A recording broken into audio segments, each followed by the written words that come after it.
thank you to all those that made tonight the incredible success that it very clearly is. Sean Anthony Burns was that kid. He represented his school and region in multiple sports, including swimming, athletics and rugby league.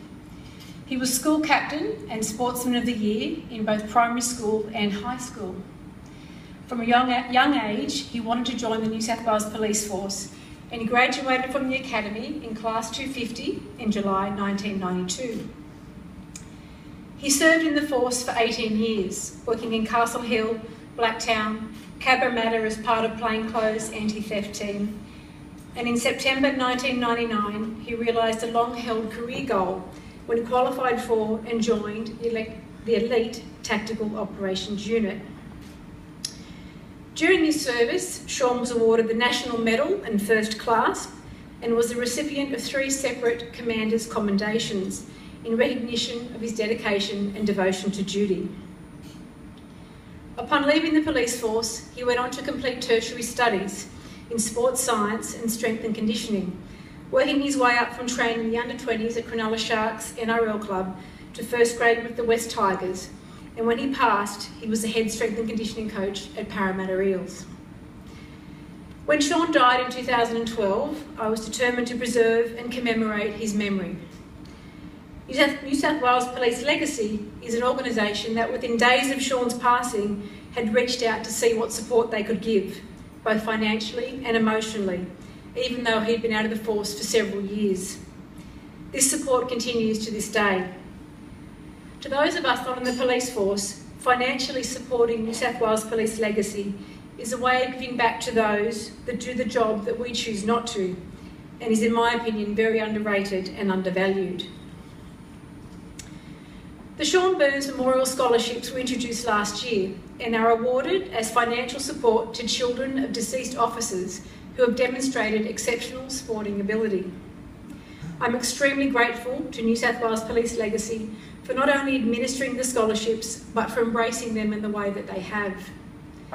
Anyone that knew Sean will agree that a scholarship that supports the police force, sport and young talent is the perfect recognition and celebration of who he was. Many people in the room knew Sean, but many didn't, and I wanted to share a couple of stories about him to try and give a sense of who he was. Over the last 4 years, I've had many people share their special memories of Sean with me. There are many characteristics that he is remembered for. His sense of humour and quick wit, his giving nature and enormous heart, and his drive and determination, some would say stubbornness, to achieve a goal. As many know, Andrew and I are heading to Papua New Guinea in 25 days to walk the Kokoda track. In 2009, Sean was in Port Moresby, working as the trainer for Cook Islands National Rugby League team.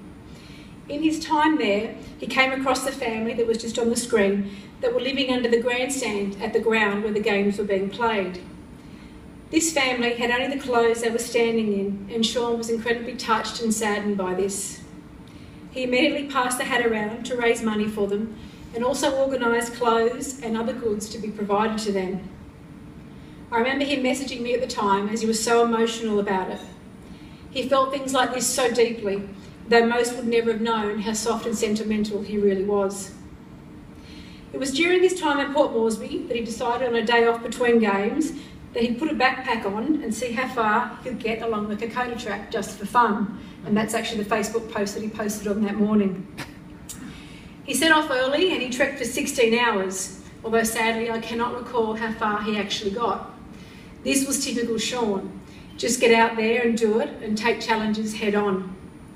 For Andrew and I, the journey across Kokoda is to complete it for him, and I'm sure it's going to be an emotional few weeks.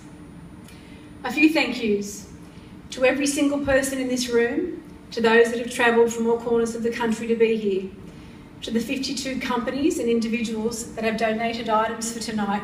Thank you from the bottom of my heart. It is testament to the impact Sean had on people's lives. To the girls in the office, Rebecca, Bree and Jo, thank you for the hours of work put into making tonight what it is. A special thank you to Jojo Binns. To my knowledge, you never met Sean, and yet you've supported and embraced tonight in a way that demonstrates what an incredibly giving, special lady you are.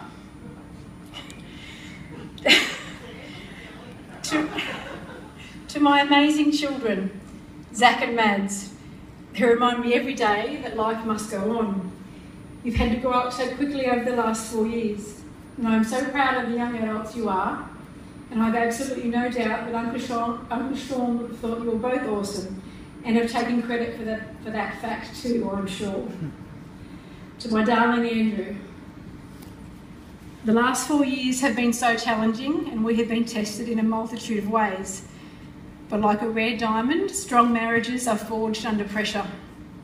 I've undertaken a few projects along the way to commemorate Sean, and you would have been forgiven for turning to me at some point and suggesting that maybe it was time to stop and let him go.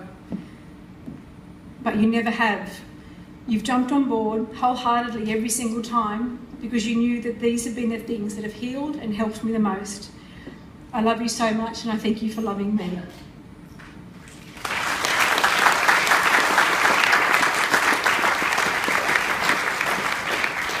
Just one last thing.